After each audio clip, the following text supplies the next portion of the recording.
Come Holy Spirit, come Holy Spirit, samahan mong lingkod upang maging instrumento at daluyan ng iyong pagpapala. Kapatid, gusto mo bang magpulis? Kung gusto mo magpulis, kailangan mo ng backer. Backer. Hindi ito yung backer na tao na lalapitan mo para sandalan mo, para maging daan, para ka maging pulis. Ang tinutukoy na backer na sinasabi ko, walang dili iba, ang makapangyarihang Diyos na buhay. Kapatid, ang inyong lingkod nakapasok ng pagpupulis na walang backer. Pero may mga tao na naging inspirasyon, mga tao na hinangaan natin, mga tao na naging daan upang alalayan tayo para maging pulis. Alam niyo kung bakit? Pag umasa ka kasi doon sa backer mo na tao, maaring mabigo ka, maaring sumablay, maaring hindi ka mapagbagyan, o maaring malipat yan. Pero kung mananalig at mananampalataya ka sa tunay na backer, na tunay mong pwedeng sandigan, na tunay mong pwedeng paniwalaan, nakatitiyak tayo. Magiging masaya ka at nakatitiyak ka, katagumpayan ang ibibigay sa iyo ng Panginoon. Bago tayo magsimula sa ating topic ngayon, hilingin muna natin ang pagpapala ng Banal na Espiritu upang siyang maging gabay natin, maging lakas natin, at maging karunungan natin sa oras natin. Ang pangalan ng Ama, ng Anak, at ng Banal na Espiritu. Amen. Come Holy Spirit, come Holy Spirit, samahan mo ang lingkod upang maging instrumento at daluyan ng iyong pagpapala. Ano man, Panginoon, ang aking mga pagkukulang, ano man po yung aking kasalanan, ano man po yung mga hindi ko nagawa at nagawang mali, ito po yung aking sinasamo, tiningi ng tawad. At Lord, sa oras po na to, hayaan mo ang iyong salita, ang maluwalhati, hayaan mo ang pangalan mo'y matanyag, masamba at madakila. At hayaan mo, Panginoon, na ang salita mo'y pangawakan namin, na tunay nga na ang salita mo ay tunay na buhay at bumubuhay. Sinusuko na po namin ang lahat ng ito na may pagpupurit po salamat sa matamis na pangalan ni Jesus, aming Panginoon. Amen. Tunay nga po na unang sinabi ng inyong kapatid, Brother Aldimones, bago siya umabot sa ranggong Police Executive Master Sergeant, wala po tayong sinandalan na tao, pero may mga naging inspirasyon po tayo. Unang-una po yung aking tatay, siya po yung nag-guide sa akin para maging pulis. Pangalawa, yung aking pong panganay na kapatid, dahil siya po'y mas nauna sa akin, mas na-inspired ako magpatuloy sa pagpupulis. Pero hayaan mo ngayong araw na to, ibigay ko yung tips para ka maging pulis at para ka maging masaya sa iyong buhay. At ito po yung salitang backer. B-A-C-K-E-R. E-R. Ito yung dapat mong gawin o pwede mong maging step para ka maging pulis o kung ano man yung ina-applyan mo sa oras na to o para ka maging masaya sa buhay mo. The first is letter B. Ano yung letter B? Believe. Magtiwala sa Diyos at magtiwala sa sarili. Sabi po ng Hebreo 11:1, tayo'y may pananalig kung nagtitiwala tayong mangyayari ang mga inaasahan natin at nagtitiwala sa mga bagay na hindi natin nakikita. Tayo daw, kapatid, ay may pananalig kung tayo naniniwala sa mga bagay na hindi natin nakikita na mangyari sa ating buhay. Yes, nag-a-apply ka pa lang ng pagpupulis. Yes, nag-a-apply ka ng sundalo o whatever kung ano yung pangarap mo. Pero naniniwala ka na hindi ko pa man nakikita, ipagkakaloob sa iyo ng Panginoon. Magtiwala ka na kayang gawin ng Diyos yan. Magtiwala ka na walang imposible sa kapangyarihan ng Panginoon. Maaring mahirap ka ngayon, wala kang pera, kulang ka sa lahat. Pero manalig, magtiwala. At darating ang time, yung pinapangarap mong pagpupulis, ipagkakaloob sa iyo ng Diyos. Believe in God, and second, believe in yourself. Bakit, kapatid?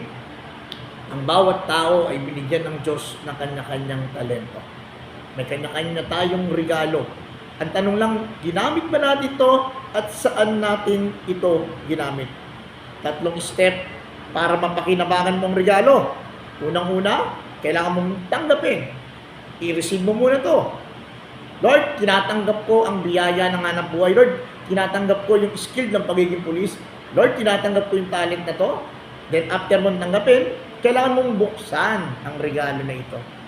Pag binuksan mo, hindi lamang pala talent, Hindi lamang pala skill, hindi lamang pala knowledge, madami pa palang kaloob na regalo ang aking Panginoon. Kailangan mo munang tanggapin, kailangan mong buksan, yan ang pangatlo, kailangan mong gamitin. Kapatid, magaling ka. Yes, maaring bumagsak ka sa unang subject mo. Yes, maaring nahuli ka. Yes, maaring hindi ka patapos sa kolehiyo mo. Yes, maaring wala ka pang pera, pero hindi pa huli ang lahat. Tandaan mo ang qualification ng pagpupulis. Hanggang 30 years old dyan. Kung hindi ka man umabot ng 5'4" sa lalaki, 5'2" sa babae, meron pang paraan. May pag-asa pa. Kaya mo yan. Kaya pa. At kung hindi mo kaya, kaya ng Diyos. Pero kailangan mong magtiwala sa sarili mo. Be in backer, believe, magtiwala. The second is what you call letter A. Ano yung A sa backer? Acts. Or action. Kumilos. Kapatid, tandaan mo ang pananampalatayang walang kalakip na gawa ay isang pananampalatayang patay. Gusto mo magpulis? Ayaw mo naman mag-aral. Hindi pwede. Kailangan mag-aral ka, kailangan mong action. May gagawin ka.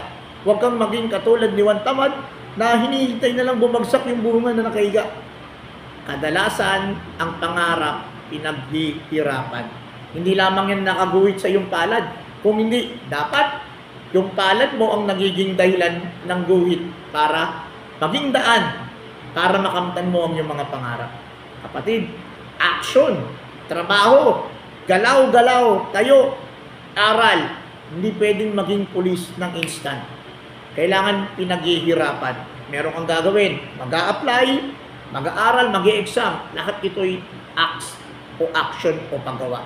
Tanda mo kapatid, kailangan mong kumilos. Hindi pwedeng hindi kikilos.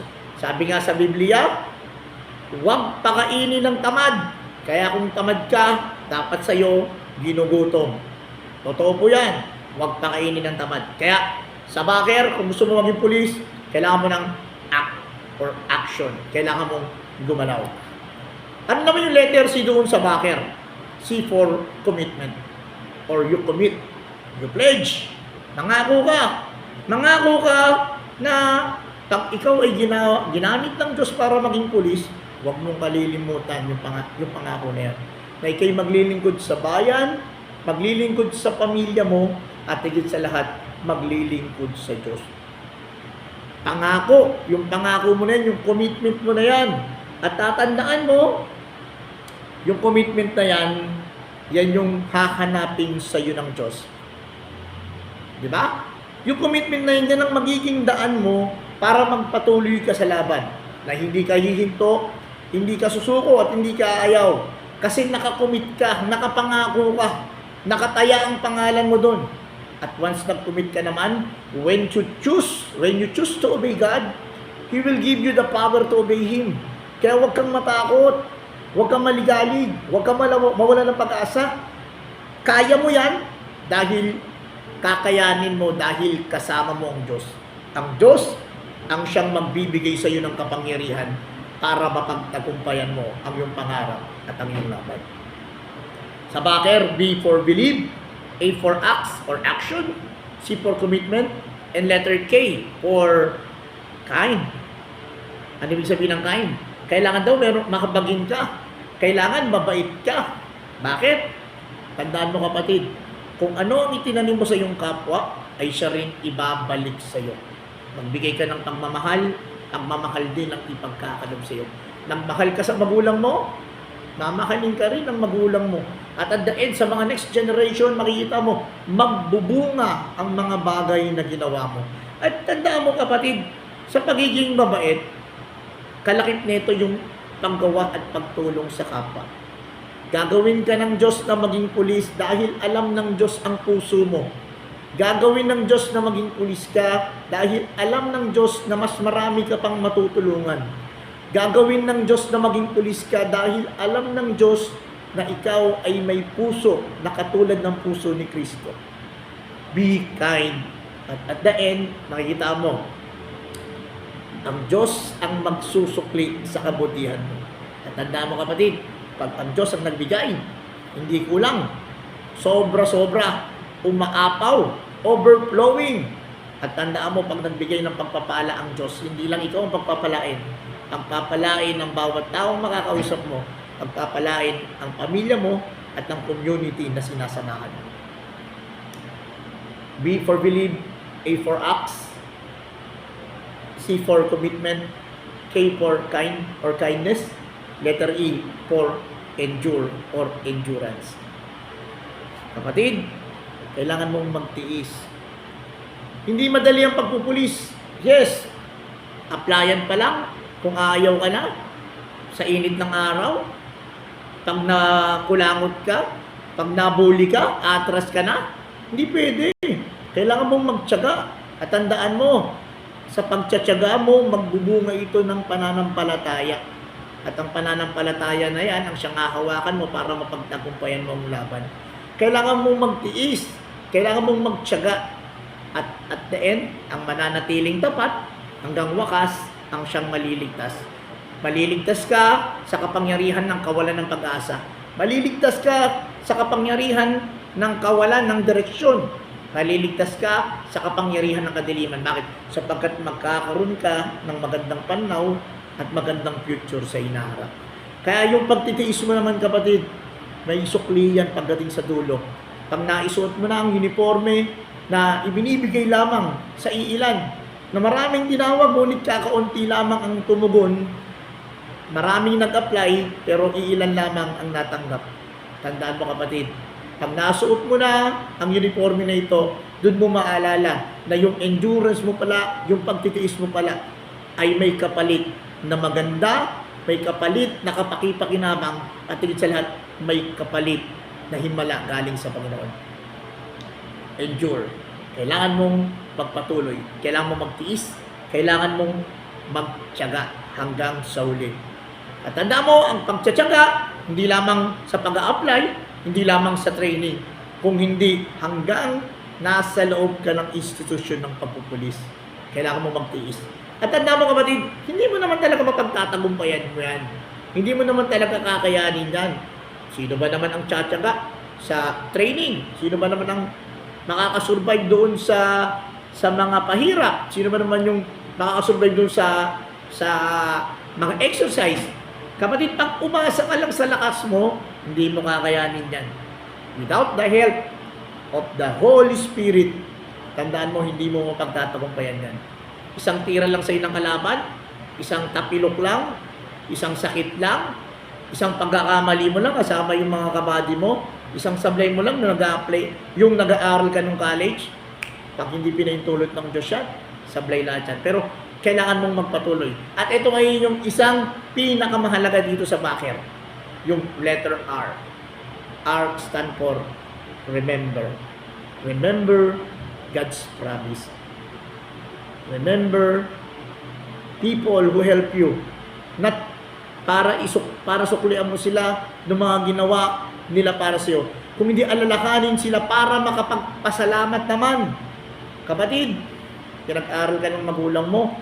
Pinag-aral tayo ng mga parents natin, pero nakapagpasalamat man lang tayo. SPO3, Romeo Mores, thank you. Big salute sa'yo. Papasalamat ako sa tatay ko, sa nanay ko. Dahil kung hindi sila nagpursige, walang police executive, master sergeant, brother Raldimones ngayon. Kaya kailangan natin magpasalamat. Remember people who help us. Be thankful to us. At tandaan natin, ang taong marunong magpasalamat, pinagpapala ng Diyos siya. Patuloy nagagabayan at sasamahan. At ang pagpapasalamat ay isang pagpapakita ng kababaang loob. Tandaan mo, kapatid, galit ang Diyos sa taong mayabang. Galit ang Diyos sa taong ungrateful. Kaya, remember people who help you. Give thanks to them. And then, remember God's promise. Ano yung ilalahanin mo? Sabi ng Panginoon sa Proverbs 16:3, di ba? Commit to the Lord whatever you do and He will establish your plan. Oh, yung plano mo ngayon ng pagpupulis, i-commit mo na yan, i-align mo. Oh Lord, alam ko, hindi ko to plano ko lang itong pagpupulis. Pero Lord, baka plano mo na rin to. Please, ipahintulot mo sa matamis mong pangalan at makikita mo, everything will be aligned. Makita mo, grade yung pag-a-apply mo, yung allowance mo, lahat yan, i-align ng Diyos. Remember God's promise. Ang promise niya, Proverbs 16:3, commit to the Lord all your plan and whatever you do, and He establish your plan. O kung wala kang pera, remember God's promise. Ang sabi ng Panginoon sa Colossians 3:23 at dun sa tinatawag natin na 2 Corinthians 9:8, magagawa kitang pasaganahin higit pa sa iyong inaakala upang ikay may magamit sa kawang gawa. O, ipoprovide ka ng pananalapi ng Diyos para sa pag-a-apply mo ng pulis. Remember God's promise. At kung makikita mo na tinawag ka talaga sa pagpupulis at i-offer mo to bilang handog sa Kanya, Colossians 3:23, ano man ang iyong ginagawa, gawin mo ng buong puso na waring sa Diyos ka naglilingkod at hindi sa tao. Ang pagpupulis pala ay pwedeng pagsisilbi, pagpupuri, as long na ito'y inagawa mo para papurihan ng ating Diyos na buhay. Ano pa yung promise ng Panginoon? Tulad ng nasabi ko kanina, Hebreo 11:1. Ang sabi niya, ang pananampalataya ay ang pagtitiwala na mangyayari ang ating mga inaasahan at katiyakan tungkol sa mga bagay na hindi natin nakikita. Kapatid, yes, hindi ka pa pulis ngayon. Yes, hindi mo pa nakikita. Pero kung patuloy kang aalala sa pangako ng Diyos, kung patuloy mong i-align ang plano mo sa Panginoon, kung patuloy kang magtitiwala sa kapangyarihan ng Diyos, at kung patuloy kang gagalaw, mag-a-action, at patuloy kang magtitiis at magiging mabuti sa kapwa mo, at the end, ipapahintulot ng Diyos na masuot mo rin ang nasuot ni Police Executive Master Sergeant Brother Randy Mones, ang uniforme ng pagpupulis. Kailangan mo ng backer. Kailangan mo si Kristo. Kailangan mo ang Diyos. Kailangan mo mag-believe. Kailangan mo mag-action. Kailangan mo mag-commit. Kailangan mo maging kind. Kailangan mo maging endure. And higit sa lahat, kailangan mong i-remember ang God's promise, and always remember people who help you. Let's pray. Thank Father, Son, the Holy Spirit. Amen. Panginoon, itinataas ko po sa iyo sa oras na itong aking kapatid na mag-a-apply ng pagpupulis. Or ano man po yung kanyang applyan sa Philippine Navy, Philippine Army, Philippine Air Force, o gusto niya man pong maging engineer or mag-gobyerno, gusto niya man po maging piloto, maging teacher, ano man po yung hanap buhay na gusto niya or profesyon na pinapangarap niya, Panginoon, pangawakan namin ang iyong mga pangako. Na kung magtitiwala kami, gagawa kami, makukumit kami, at magiging mabuti kami, at patuloy kami aalahanin ng iyong mga pangako. Alam namin, Panginoon, you will give it para mapapurihan ka, maluwalhati, at masamba. Sinusuko na po namin ang lahat ng ito, Panginoon, sa matamis na pangalan ni Jesus. Aming Panginoon. Amen. Kapatid, sa pagpupulis, kailangan mo ng backer. Believe, act, commit. Be kind, endure, and remember God's promise, and remember people who help you. Bye-bye! God bless! Wala po dito sa Makati City Police Station. Shoutout lang sa aming Chief of Police, Police Colonel Edward M. Cutiong, 10 po ng mga pamunuan ng Makati City Police Station. Patuloy po na bumabati, nagpapaalala, nagsabi, just hold the line, hawakan po natin lagi ang salita ng Diyos. Love you all, bye-bye!